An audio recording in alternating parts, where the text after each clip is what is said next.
Sud Radio, les clés d'une vie, Jacques Pessis. Les clés d'une vie, celle de mon invité, le musicien que vous êtes était destiné au classique. Ce sont des mélodies de variété qui vous ont permis d'en devenir un.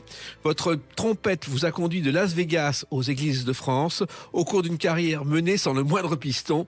Bonjour Jean-Claude Borelli. Bonjour. Alors, vous êtes effectivement la trompette d'or. Vous avez joué de la trompette dans le monde entier. Vous continuez à en jouer dans les églises aujourd'hui. On connaît mal votre parcours, donc le principe des clés d'une vie, c'est de l'évoquer à travers des dates clés. Avec plaisir. Alors, on parlera tout à l'heure des églises, mais là, la première date que j'ai trouvée ne vous correspond pas exactement, mais elle est importante dans votre vie. C'est le 4 mars 1960, la sortie d'un film que vous connaissez bien. À portée de rêve et de... Millionnaire de 5 sous avec Louis Armstrong. Et c'est vrai que Louis Armstrong a été déterminé. C'est à cette époque-là que vous avez découvert Louis Armstrong. Oui, tout à fait. En fait, j'habitais à l'époque chez mes parents, à côté d'Enghien-les-Bains, dans le Val d'Oise. Et un jour, j'ai vu Louis Armstrong à la télévision. Et j'ai été absolument fasciné par le personnage, par cette figure ronde avec sa trompette. Et en fait, c'est Louis Armstrong qui m'a donné envie d'apprendre l'instrument. Et j'ai eu la chance d'avoir un trompettiste, un ancien trompettiste de l'opéra en retraite, qui habitait à côté de chez moi, à Aubonne exactement.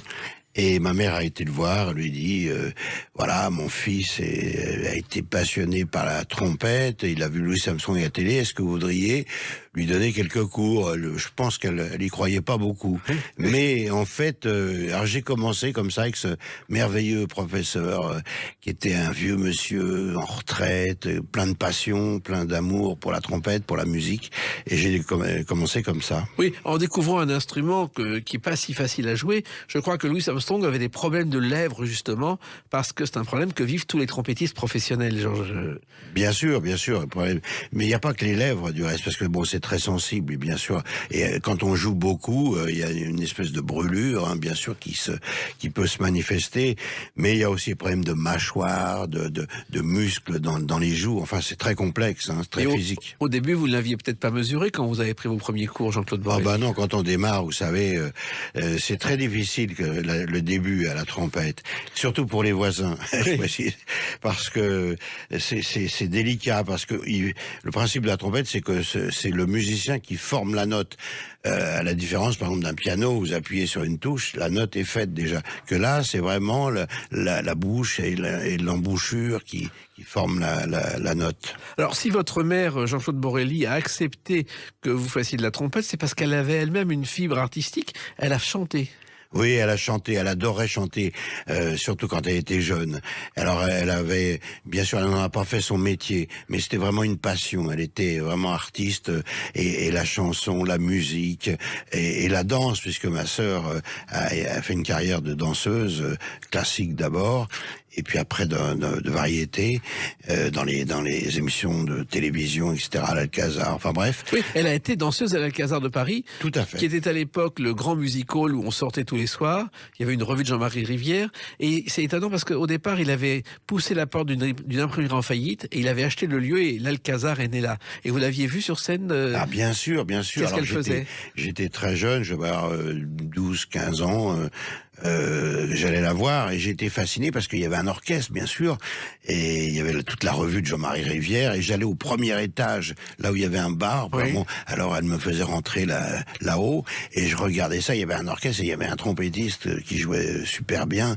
Donc tout ça, ça me fascinait, bien sûr, avec mes yeux d'enfant, de jeune, quoi.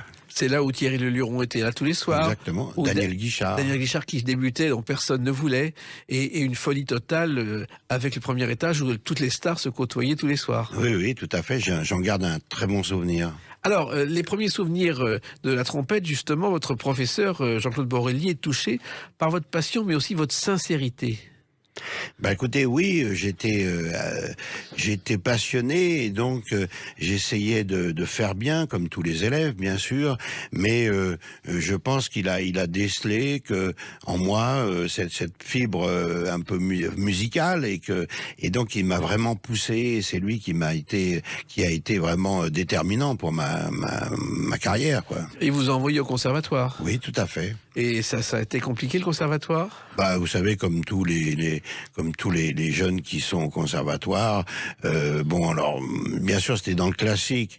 Alors, aux grandes dames de mon professeur, de mes professeurs, je jouais un petit peu dans les orchestres parallèlement pour gagner un peu d'argent. À l'époque, c'était le rhythm and blues, et je jouais dans les orchestres le week-end et je gagnais un petit peu d'argent. J'étais super content. Et bien sûr, les professeurs à l'époque aimaient pas trop ça parce que c'était un petit peu de la musique de saltimbanque. Hein. Bon. Alors, le conservatoire vous a mené quand même à l'école normale de musique. Oui. Ça aussi, ça a été très compliqué. Compliqué, oui et non, parce que j'avais aussi un professeur qui était une figure, il s'appelait Maître Tournesac, formidable professeur, et j'y suis resté, je crois, 2 ans. Et à l'époque, vous pensiez que vous en feriez un métier, Jean-Claude Borelli ? Oui, à l'époque, oui. Oui, parce que je vous dis, parallèlement, je commençais à jouer dans des cabarets, au cirque d'hiver, je faisais des petits remplacements à droite, à gauche, et je sentais que j'étais quand même plus attiré par cette musique de variété, de jazz variété, que par la musique classique qui est beaucoup plus rigide, stricte, etc., que j'adorais, mais je me sentais que j'allais quand même bifurquer un jour ou l'autre. Et à l'époque, il y avait encore des orchestres dans les cirques, dans les music-halls, et c'était pour vous une aubaine. Formidable, j'ai le souvenir des Folies Bergères où j'allais de temps en temps faire un petit remplacement, où l'orchestre des Folies Bergères était dans la fosse, et on rentrait par une espèce de petit couloir, un escalier. C'était un peu bizarre, hein, mais c'était passionnant. Et là, les musiciens n'étaient pas habillés, ce qui est drôle, hein, puisqu'ils étaient dans la fosse, le public ne les voyait pas. Il n'y avait pas encore toutes ces bandes son. Et j'ai le souvenir de plusieurs fois d'y avoir été en remplacement où on m'avait. Alors j'avais été plusieurs fois pour repérer bien sûr la revue, pour lire les partitions, etc. Et puis un jour on m'a dit bon, est-ce que tu veux venir remplacer, non pas le premier trompette parce que j'étais jeune quand même, mais enfin bon, c'était 3e ou 4e trompette qui était déjà important, hein, bien sûr. Et puis parmi vos professeurs, il y a également un maître de la trompette, Jean-Claude Borelli.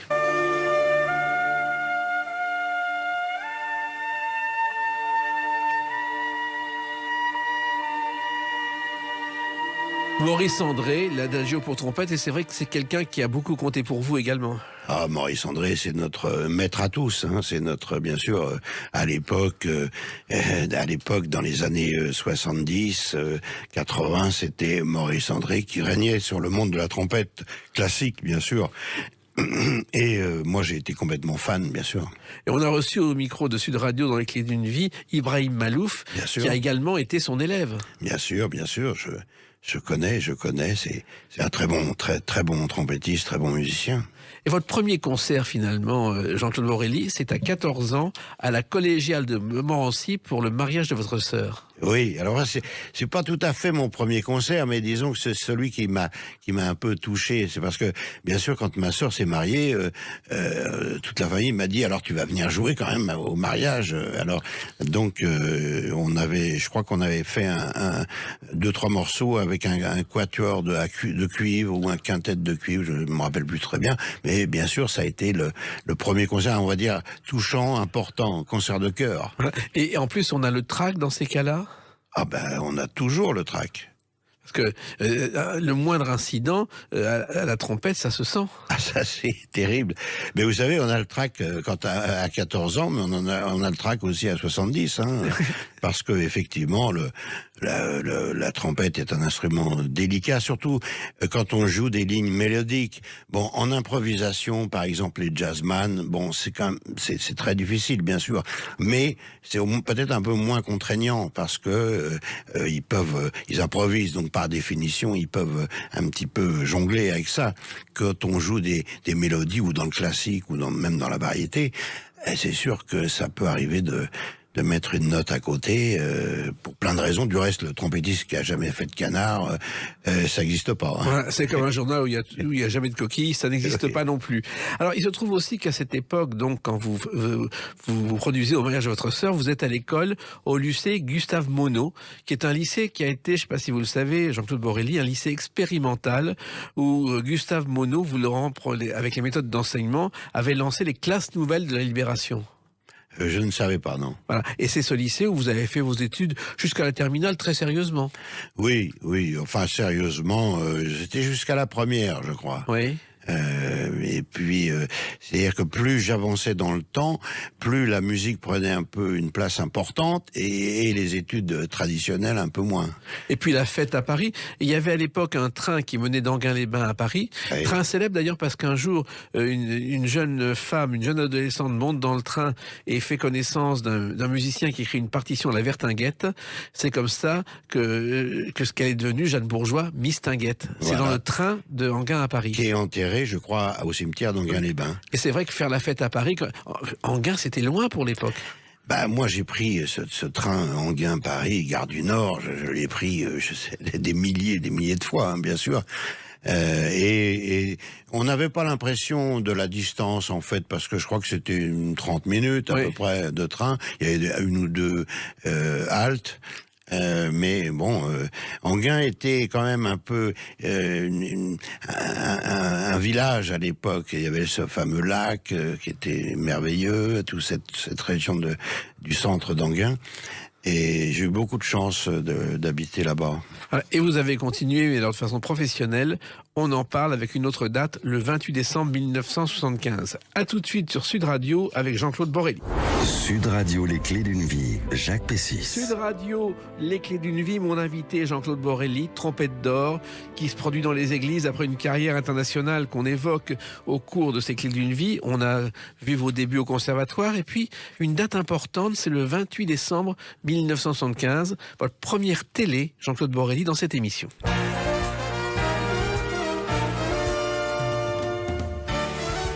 Les rendez-vous du dimanche, une émission sur les 80 ans du cinéma, et vous êtes dans cette émission, je crois que c'est votre première télé. C'est la première télé, donc bien sûr Michel Drucker qui animait cette émission. C'était une émission qui était très très regardée, hein.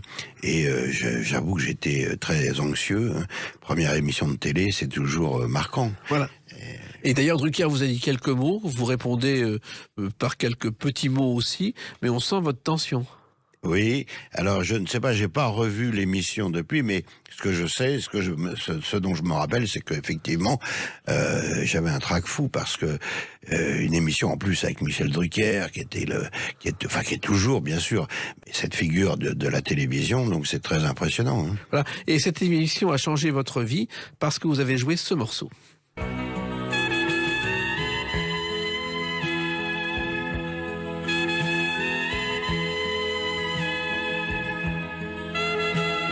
Ce morceau qui a fait le tour du monde, Jean-Claude Borelli. Eh oui, Dolan Melody, 1975. Effectivement, j'ai eu la chance de pouvoir me promener avec ce morceau et avec la trompette surtout. Ouais. Parce que la chance que j'ai eue, c'est de jouer d'un instrument et de pouvoir jouer un petit peu partout dans le monde, parce que les chanteurs ont quand même une difficulté, c'est qu'il faut bien souvent chanter dans la langue du pays, alors qu'un instrumentiste, nous, on peut se promener.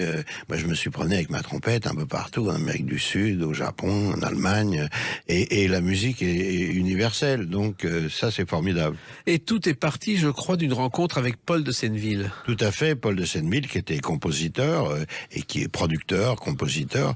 Et en fait, c'est l'époque où j'ai commencé à jouer un petit peu en studio, à faire des revues, des galas, etc. Et donc, j'avais eu l'occasion de travailler plusieurs fois pour Paul de Senneville, et donc on a fait donc ce fameux Dolan Melody. Mais comment c'est venu? Il vous l'a proposé? Oui, tout à fait. C'était parce qu'il avait fait toute la musique du film de Jean-Pierre Mocky. Un linceul n'a pas de poche. Voilà, et donc dans cette musique de film, il y avait ce thème à la trompette. Et je crois me rappeler que effectivement Paul de Senneville a vu Michel Drucker, qui était sur une radio concurrente de la vôtre, mais bon, complémentaire et ami, Europe 1, et donc Michel Drucker a été, je crois, intéressé par cette musique, cette mélodie, et c'est pour ça qu'il m'a invité dans son émission de télé. Et c'est d'ailleurs cette musique qui a eu une nomination au César de la meilleure musique de film, au César 76. Et à l'époque, Paul de Senneville lançait Richard Klederman, on connaît le succès. Oui, et finalement, vous avez presque été lancé de la même façon avec cette chanson qui est sortie. Et dans le monde entier, comment ça s'est passé, Jean-Claude Borelli? Pour moi ou pour Richard? Pour vous. Ah bon, parce que j'ai... Non, Richard, on l'a reçu au micro, voici quelque temps, il nous a tout raconté. Ah bon, d'accord, parce que j'ai fait beaucoup de choses avec lui aussi. Oui.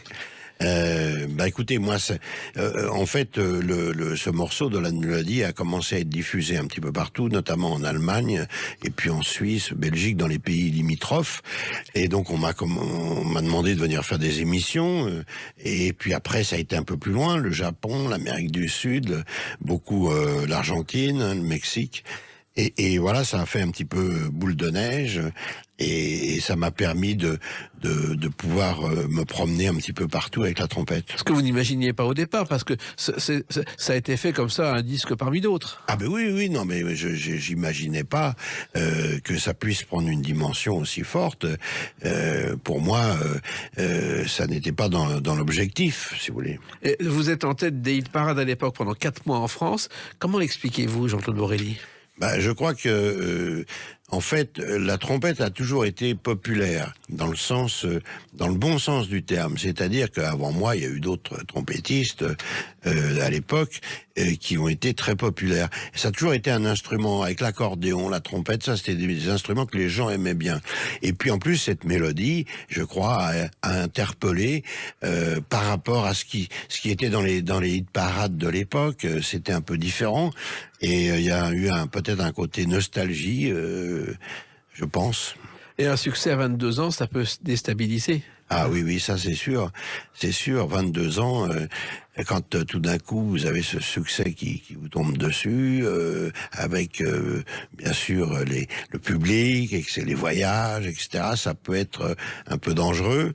Mais bon, j'ai eu la chance d'avoir des parents qui étaient là, d'avoir une compagne qui était là, donc de passer un peu le cap.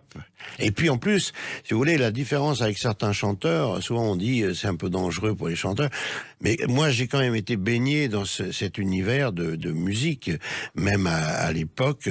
Je travaillais un peu dans les revues, j'ai fait le cirque d'hiver, même j'ai fait des accompagnements d'artistes, etc. Donc je suis pas passé d'un stade, par exemple, je sais pas moi, de quelqu'un qui travaille dans un bureau au stade de chanteur, vous voyez. Donc j'ai toujours été quand même un peu dans cet univers de musique et de variété. Et comme vous aviez le même producteur, effectivement, vous avez suivi Richard Klederman dans son parcours international, Jean-Claude Borelli. Je l'ai suivi, oui, tout à fait.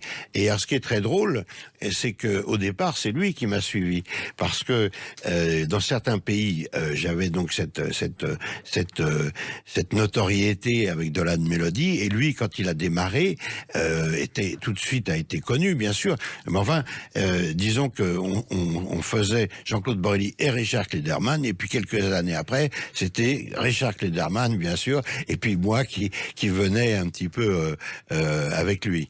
Mais c'est un garçon charmant que j'adore, et c'est un vieux copain, vieil ami, très bon musicien, et une carrière incroyable, ce que les gens ne savent pas toujours, hein.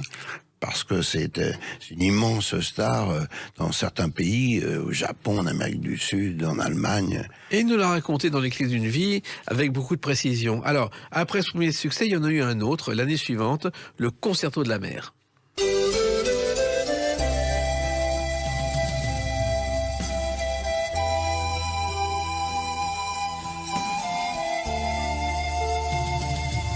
Là aussi, c'est un morceau qu'on a entendu dans le monde entier, Jean-Claude Borelli. Oui, alors ça, c'est un grand souvenir, le Concerto de la mer, 76. Mais le meilleur souvenir que j'ai, c'est l'été 76. L'été 76, je pars en tournée avec le Concerto de la mer, avec ce morceau, tournée du podium, le fameux podium d'Europe 1, oui, qui était le plus grand podium itinérant d'Europe, qui était une grosse machine, et on fait 90 galas, et la vedette, c'était Eddie Mitchell. Alors ça, c'est un grand souvenir, parce que tout d'un coup, j'ai fait ma première grande tournée en France, et avec Eddie, que j'admirais beaucoup, parce que c'était une musique qui me plaisait, un rocker pur, et puis le personnage me plaisait. Alors, c'était tourné en voiture, et je crois que même, en passionné de voiture, vous avez eu une voiture à votre nom, Jean-Claude Borelli. Oui, alors ça, c'est un peu plus tard. C'est un peu plus tard, c'est que j'avais un copain qui faisait des courses automobiles et donc il m'a demandé, parce que pour attirer les sponsors, il me dit j'arrive pas à avoir des sponsors vraiment intéressants. Est-ce que tu voudrais pas que je mette ton nom avec ta silhouette sur la voiture? C'était une BMW M3. Et c'était qui courait en championnat d'Europe des rallyes. Et alors, je lui dis, bah écoute, pas de problème. En plus, c'est gagnant-gagnant. Moi, ça me prend un petit peu de publicité. Et puis toi, si ça peut te permettre de trouver des sponsors. Donc, ce qui fait que j'avais la BM M3 qui faisait des rallyes avec marqué Jean-Claude Borelli, voilà. Et il y a un autre sport qui vous a marqué aussi. D'ailleurs, vous l'avez joué à la trompette.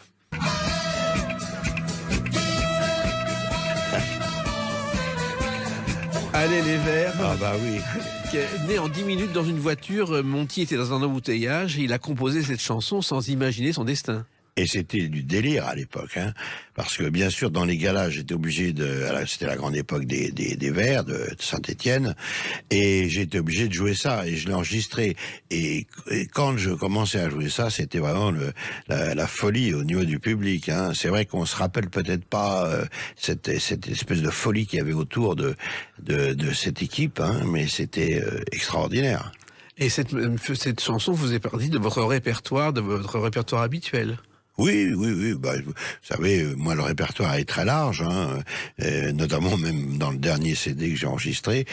Ça va vraiment il y a plein de choses différentes. Hein, ça va de Caruso au lac du Connemara. Voilà, et d'autres chansons aussi. Et ces chansons, vous les avez particulièrement jouées à travers une émission qui a débuté le 2 février 1983. À tout de suite sur Sud Radio avec Jean-Claude Borelli.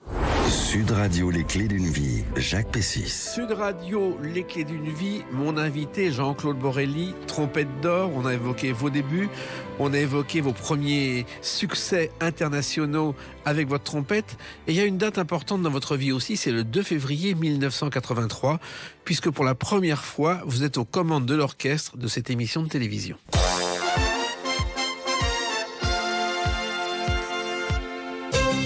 Cadence 3, qui est le retour de Guy Lux à la télévision après 2 ans de bannissement parce que la gauche était arrivée au pouvoir. Et vous voilà chef d'orchestre, ce qui est aussi une autre chose. Et oui, ça c'est un souvenir aussi incroyable.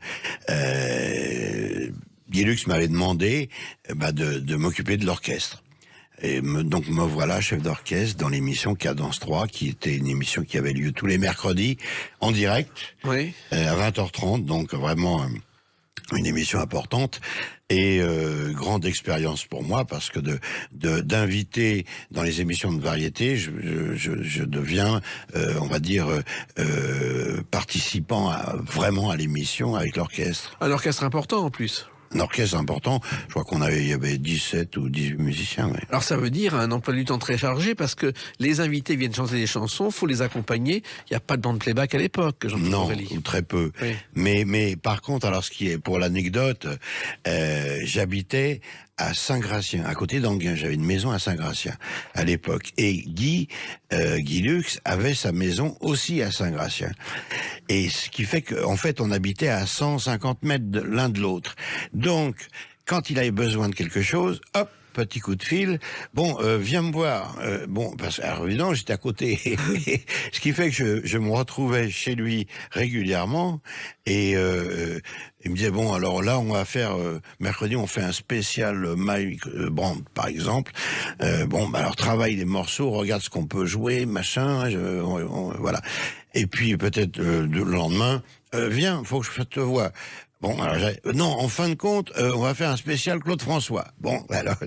Et c'était vraiment du travail speed avec lui. Hein. Oui, parce qu'il fallait suivre, il changeait d'avis tout le temps. Ah oui. Il se trompait sur le nom des chanteurs à l'antenne quelquefois. Oui. Surtout, il créait des jeux, je ne sais pas si vous en souvenez, qu'il tentait en vain d'expliquer à l'antenne. Ah, personne comprenait. Oui, c'est sûr, les jeux, ça c'était grandiose. Mais c'était un personnage, Guy Lux, c'était vraiment quelqu'un. En plus, moi, j'ai beaucoup appris avec lui pendant cette période. Ça a été formidable, un souvenir très très très marquant. Et puis il fallait une osmose avec les chanteurs qui venaient au micro, parce que souvent vous ne les voyez que pendant les répétitions. Ah bien sûr, bien sûr. Et puis en plus, il y avait une ambiance, c'était en public, c'était vraiment une ambiance incroyable. Hein. Ces émissions de variété, c'était la grande époque des émissions de variété, disons. Raymond Lefebvre, vous avez précédé dans le palmarès des chansons. Raymond Lefebvre, dont on a oublié qu'il est l'auteur de certaines musiques comme Do You Do Saint-Tropez et celle des films de Louis de Funès. De Funès, bien sûr.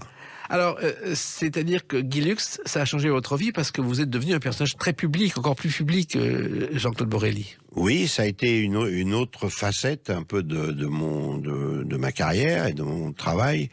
Et bon, après, il y en a eu d'autres, hein, mais c'est vrai que le fait d'être chef d'orchestre dans une émission de variété, c'est très bien. Ça a duré 3 ans, je crois. Oui, à peu près, oui. Et c'était épuisant quand même comme rythme, non ?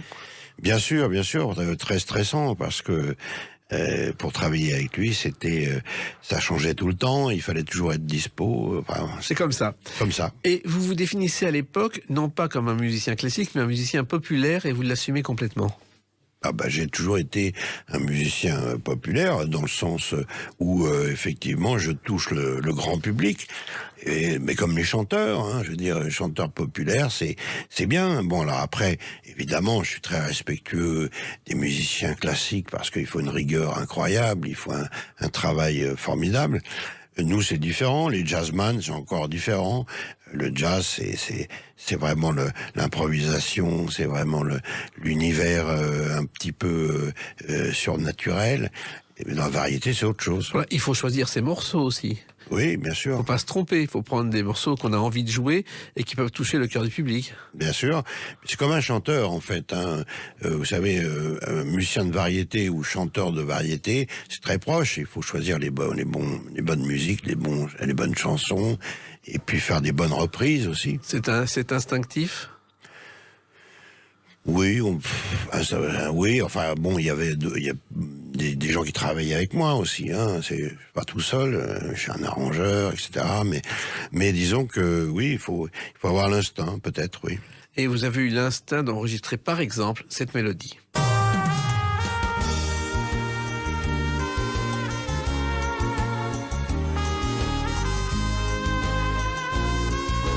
Comme d'habitude, écrit un dimanche après-midi devant la piscine de Claude François avec Jacques Revaux. Ça aussi, ça fait partie des chansons, des musiques que vous ne pouvez pas ne pas enregistrer. On est obligé, c'est un tel standard maintenant, et à l'époque, une telle chanson, bien sûr, My Way, comme d'habitude. Enfin, c'est incroyable la destinée du reste de cette musique. Hein. Et c'est une époque aussi où on dansait sur vos mélodies. Oui, bien sûr. À l'époque, j'ai fait beaucoup de galas dansants parce que c'était cette grande époque.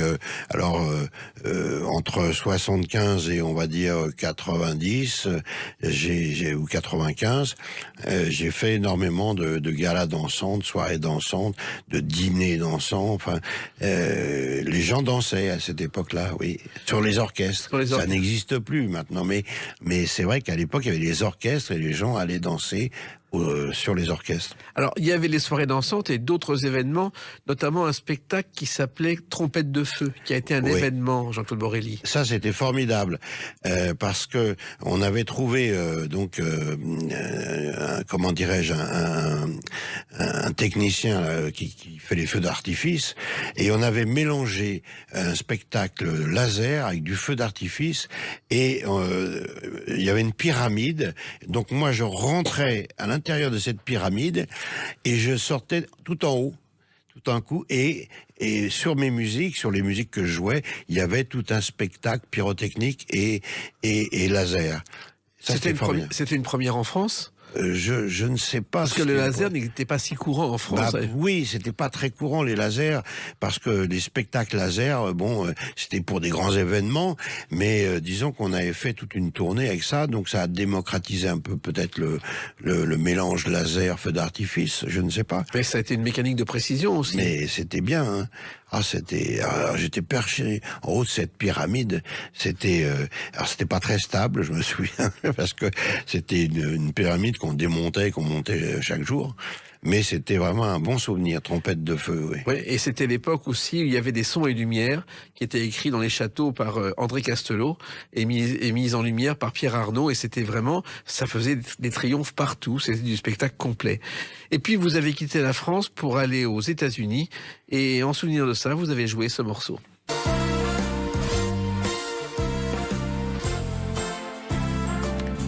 Car vous avez compris, les États-Unis, Jean-Claude Borelli, on ne sait pas assez, en débutant à New York dans des tavernes, je crois. Taverne on the Green. Taverne on the Green, qui est un endroit où j'avais fait mon premier gala. En fait, c'était Taverne on the Green. C'est un établissement qui se situe dans Central Park. Et j'avais eu l'occasion j'avais été invité par comment dirais-je, Un producteur. Un producteur, mais en fait, toute l'histoire, c'était un peu... Bon, c'est assez long, je vais peut-être pas raconter tout, mais enfin, c'est un journaliste du New York Times qui était très ami avec un monsieur qui était fan de cuisine française, voilà. Et quand ce monsieur est décédé, il a voulu lui faire un hommage formidable. Donc, il avait invité, bien sûr, tous les gens de New York, les Français. Il a invité 3 grands chefs. Il y avait Ducasse, il y avait Bocuse, oui. Voilà, et puis Gérard Boyer. Et puis moi, j'ai dit il faut un orchestre, donc il m'a appelé et j'ai été faire cette soirée incroyable d'hommage. Donc, où il y avait tout le gratin new-yorkais, etc. Et c'est là où j'ai commencé à découvrir un peu les États-Unis. Oui, et ça vous a donné envie de rester, puisque vous avez découvert des musiques différentes et vous avez commencé à vous produire un peu partout aux États-Unis, Jean-Claude Borelli.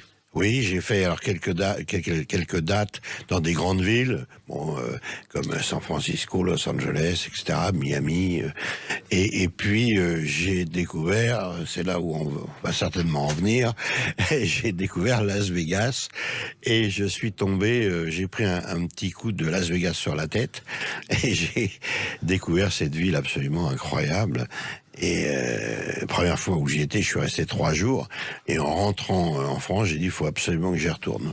Et donc, vous avez passé 5 ans à Las Vegas? Je suis resté 5 ans, alors bien sûr, en revenant régulièrement, hein, parce que j'avais encore des activités ici en France. Mais mais dès que j'étais en France, j'avais qu'une idée, c'était de retourner à Vegas, parce que je m'étais fait des amis, et puis j'ai découvert une ville incroyable et un monde surtout incroyable, parce que c'est la ville du jeu, bien sûr, Las Vegas, mais c'est aussi la ville des shows, des spectacles. Et la rigueur américaine. Et la rigueur, alors ça, j'ai compris ça. Le travail à l'américaine, c'est la rigueur dans le travail, c'est très important, c'est-à-dire ne rien laisser passer, être pointilleux, être à l'heure déjà aussi. Donc cette rigueur américaine, je l'ai apprise là-bas. Vous avez côtoyé Tom Jones, je crois. Ah, Tom Jones, oui, j'adore, je suis un fan inconditionnel. J'ai eu une petite anecdote là-bas avec lui.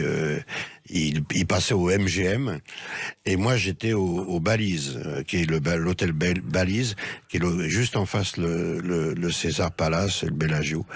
Et je l'ai croisé un jour, il partait à son show dans le parking du Balise. Et son chauffeur, il y avait chauffeur, garde du corps, et la voiture démarre pas. Moi, je suis à côté. Alors, timidement, je lui dis, si vous voulez, je peux vous déposer. Et ouais, ok. Et donc, j'ai été chauffeur de Tom Jones pendant l'espace de 10 minutes, du Balise au MGM. Et de cette époque, vous avez ramené une mélodie.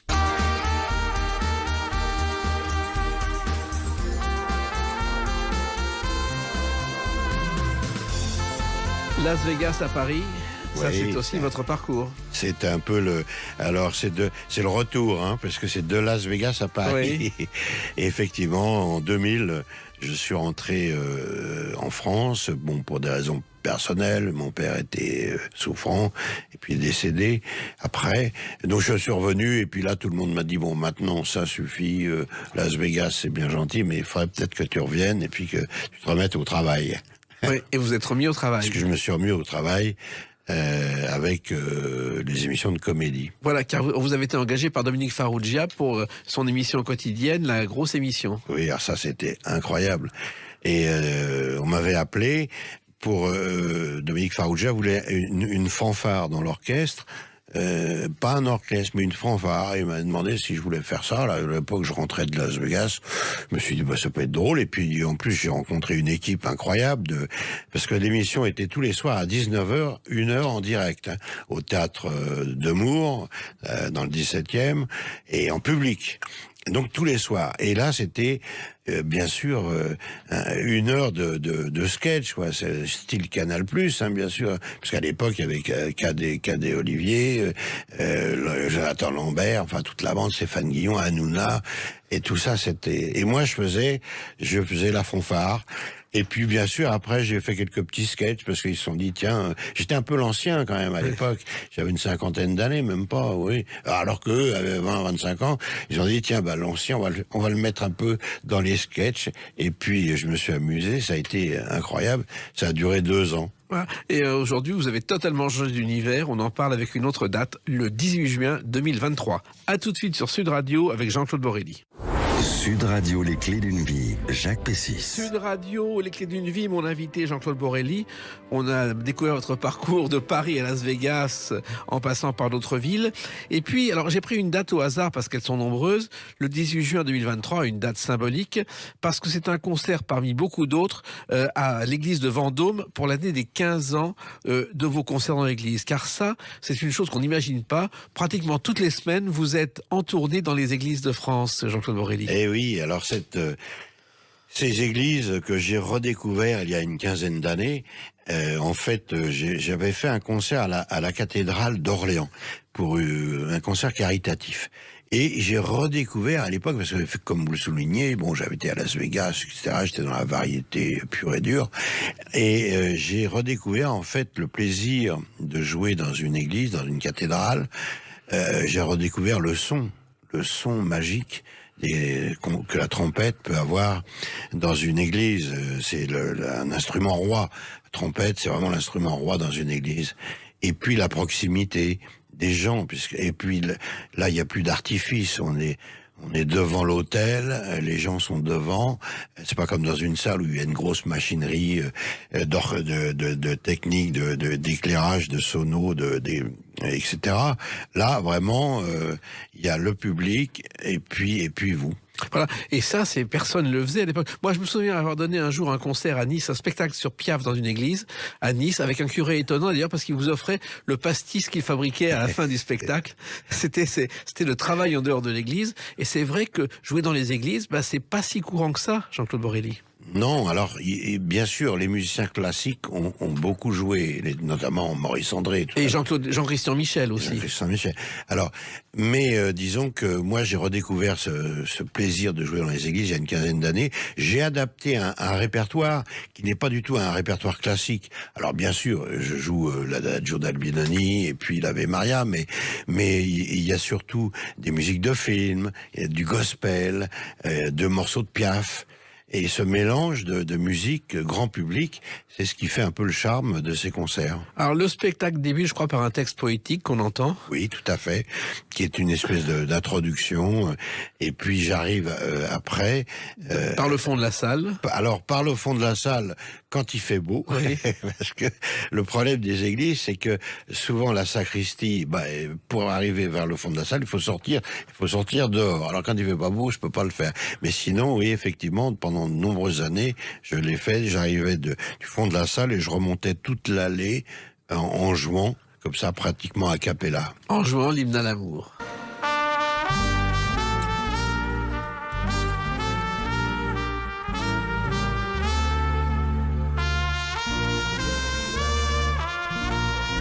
C'est un symbole de démarrer un concert par l'hymne à l'amour, Jean-Claude Borelli? Oui, bien sûr. L'amour, vous savez, dans une église, c'est important. Et effectivement, il y a ce côté sacré des églises. Bon, on a parlé du son, on a parlé du répertoire, mais il y a aussi la proximité des gens, parce que avec la trompette, je peux me promener un petit peu au milieu des gens, et les gens me voient jouer à 1 mètre, ce qui est quand même incroyable. Et puis c'était bon, l'amour bien sûr dans une église, c'est important. Et ce qu'on sait peu sur l'hymne à l'amour, c'est que cette chanson, Piaf l'a écrite avec en face d'elle Charles Aznavour, qui habitait chez elle. C'est lui qui a écrit les 2 premiers vers, elle a continué, et quand elle a terminé la chanson, il lui dit « Qu'est-ce que t'en penses ?» Il dit « Ta chanson, c'est un hymne à l'amour. » Elle a dit « Très bien, ce sera le titre. Oui. Et c'est comme ça que c'est né. Et ça veut dire aussi que vous interprétez donc différents airs classiques, différents jazz, du gospel, parce que en même temps vous touchez tous les publics, parce que le public est très varié dans l'église. Bien sûr, bien sûr. Et puis, ce que je voulais surtout, c'était pas faire un concert qui soit sélectif ou là, c'est vraiment les gens sortent ravis parce qu'ils ont entendu plein de musique qu'ils connaissent et qu'ils aiment. Et j'ai appris ça un peu quand j'étais en Amérique, surtout. C'est que il faut surtout essayer de donner du bonheur aux gens et le bonheur aux gens, ça passe par un patchwork de musique que les gens connaissent. Un public qui est très varié. Il y a des anciens, mais aussi, j'ai repéré sur vos images, des jeunes. Il y a quelques jeunes, alors effectivement vous êtes très gentil, je vous remercie. Non. Il y a quand même un peu d'anciens parce que c'est quand même la base de mon public, mais il y a des jeunes aussi qui s'intéressent et je suis très surpris et très très heureux quand je vois des jeunes parce que qui viennent me voir du reste à la fin, parce qu'ils redécouvrent des choses, parce qu'il y a plus beaucoup de musiciens malheureusement. Oui, et ils vous demandent des conseils pour jouer de la trompette parfois. Parfois, bien sûr, il y a des élèves, mais pas que des trompettistes, des gens qui s'intéressent à la musique vivante et en dehors des musiques actuelles, qui sont très bien, mais c'est vrai que là, ils découvrent quelque chose. Et ils découvrent effectivement des musiques qui ne sont pas très actuelles.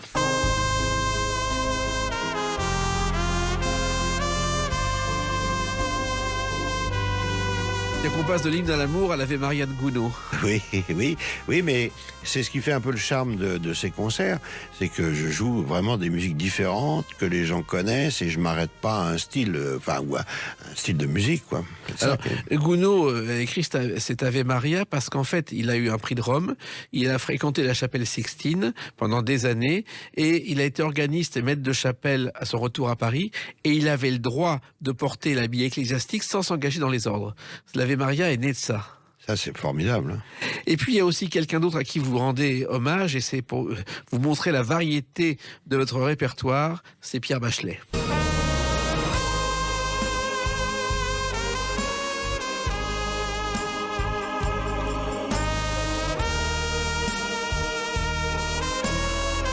Alors cette chanson, Bachelet l'a écrite sur un lit d'hôpital. Il a vu un accident et il a écrit cette chanson que vous faites reprendre encore au public. Ah oui, alors ça c'est incroyable cette chanson. Pour la petite histoire, en fait, je faisais un concert dans le Nord. Et l'organisateur me dit, écoutez, je voudrais vous demander, est-ce que vous pourriez pas jouer Les Corons de Pierre Bachelet? Je lui dis, écoutez, oui, il n'y a pas de souci. Et donc, je vais vous jouer Les Corons. Et j'ai vu tout d'un coup une espèce de ferveur au niveau des gens, incroyable. Et je me suis dit, bon, on est dans le Nord, c'est pour ça. Mais et puis j'avais un autre concert, je sais plus où, dans Auvergne, et il y avait toujours la même ferveur. Donc je l'ai gardé, ce morceau, et c'est vrai que ce morceau, je ne sais pas, rassemble les gens. C'est un morceau incroyable qui donne une espèce de fraternité au niveau du public qui est incroyable. Pierre Bachelet nous a quittés beaucoup trop tôt, et vous savez qu'il ressemblait à Brel, à tel point qu'un soir, dans un cabaret, un cabaret où les jeunes femmes vous attendent, il arrive, et on fait « Oh, monsieur Brel, il y a longtemps qu'on vous a pas vu !» Et c'est vrai que c'était un grand musicien. Ah, j'adore. Alors, vous aussi, ce qui est facile pour les déplacements, c'est que vous êtes accompagné par un musicien seulement. Oui, alors au début, il y a quelques années, on avait monté il y avait un orchestre, 6-7 musiciens, etc. Et puis après, bon, avec tous les problèmes d'intendance, etc. Maintenant, j'ai une formule depuis quelques années qui marche très bien. J'ai un accompagnateur qui m'accompagne déjà depuis au moins 27 ans, je crois, ou 26 ans. Depuis très longtemps, qui joue le clavier et qui chante aussi. Donc, ce qui nous permet de faire des duos. Ça, c'est intéressant. Par exemple, on fait Armstrong de Nougaro. Donc, lui chante et moi, je fais les petites improvisations autour. Voilà, ça veut dire des kilomètres en voiture chaque semaine pour aller d'une ville à l'autre. Ah oui, ça, les kilomètres, oui, c'est sûr. Il y en a beaucoup, oui. Mais c'est quelque chose qui ne se fait plus aussi, les tournées à l'ancienne, comme vous le faites, Jean-Claude Borelli, en allant chaque semaine d'une ville à l'autre. Aujourd'hui, il n'y a plus de galas, il n'y a plus de concerts. Vous avez trouvé un créneau et vous organisez vous-même vos galas. Oui, tout à fait. Oui, vous savez, je suis un peu un artisan, hein. Je fais un peu de tout. Je fais le musicien, le régisseur. Mais je connais bien ce métier, donc ça me gêne pas de faire différentes choses. Mais c'est vrai qu'il y a plus beaucoup ce côté gala, concert de week-end. Alors c'est vrai que c'est un peu fatigant parce que bon, la route, il faut la faire. Hein. Oui, et les curés vous reprochent parfois d'avoir plus de monde qu'à la messe. Ah ben ça, souvent. Souvent. Mais ils sont formidables. C'est vrai que tous les curés que je rencontre, ou les prêtres que je rencontre sont formidables parce que ils sont étonnés. Effectivement, souvent ils sont étonnés. Ah, c'est formidable ce que vous faites. Puis il y a du monde, parce que souvent ils me disent, oh, vous savez, ici on n'aura personne. Hein. Là, les gens, ben j'ai dit, si, vous verrez. Et ça marche bien. Et c'est vrai que les concerts de variété dans les églises, vous êtes le premier ou l'un des premiers à le faire, Jean-Claude Borelli. Oui. Il n'y a pas de concurrence. Il y a un peu de concurrence avec les chanteurs ou les chanteuses, oui. Bien sûr. Mais enfin, en instrumentiste, il y en a peu, oui. Et parmi les morceaux que vous faites reprendre au public et que le public connaît, y compris les jeunes, il y a celui-ci.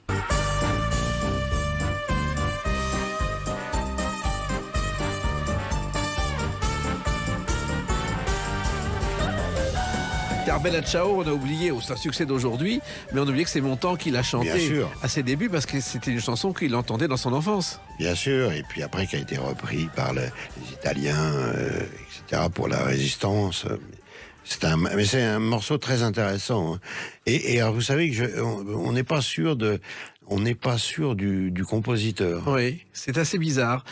Ça reste un Italien dans les années 20, mais on ne sait pas trop qui. Oui, on ne sait pas exactement. Alors, il y a eu le confinement, vous en avez profité pour préparer un disque qui s'appelait L'univers de Jean-Claude Borelli, où il y a tous ces morceaux, mais le confinement, ça a été dur pour vous.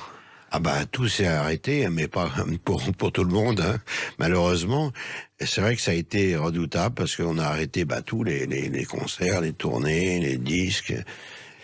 Et j'en ai profité pour travailler un petit peu, et puis chez moi, répéter, essayer de trouver des idées...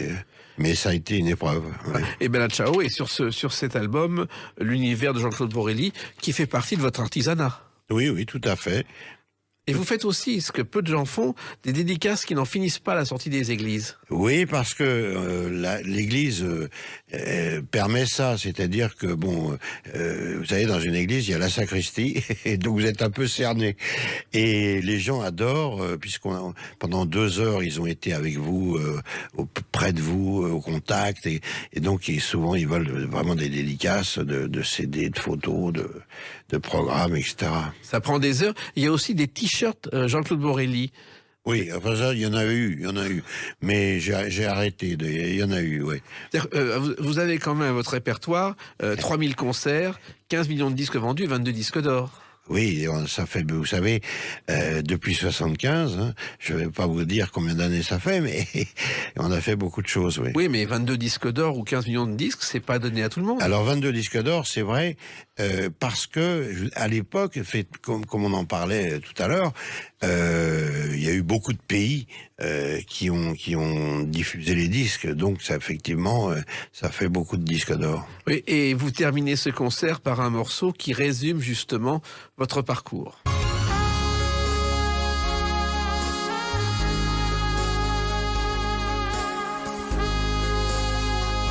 Non, je ne regrette rien, ça pourrait être votre devise, Jean-Claude Borelli. Oui, tout à fait. En fait, c'est vrai que je termine là-dessus en leur disant, je suis venu avec vous, je suis venu dans ce concert, vous voir, non, je ne regrette rien. Et vous continuez, mais ce qui est un effort quotidien, parce qu'il faut entretenir sa forme, sa musculation des lèvres, de la bouche, c'est un gros travail. C'est beaucoup de travail, effectivement, et plus on vieillit, plus il faut travailler, c'est ça qui est vraiment compliqué, parce que comme c'est très physique, la trompette est physique, donc il faut répéter, je suis obligé de répéter tous les jours pour préparer un concert, et c'est vrai qu'après il y a la route, la fatigue, mais quel bonheur! Quel bonheur, disons à mon âge, même si je suis pas encore très très vieux, mais enfin quand même, de pouvoir aller faire des concerts et comme en 75, comme en 80, comme en 90. Eh ben, vous êtes l'exemple à suivre. Continuez ainsi, Jean-Claude Borelli.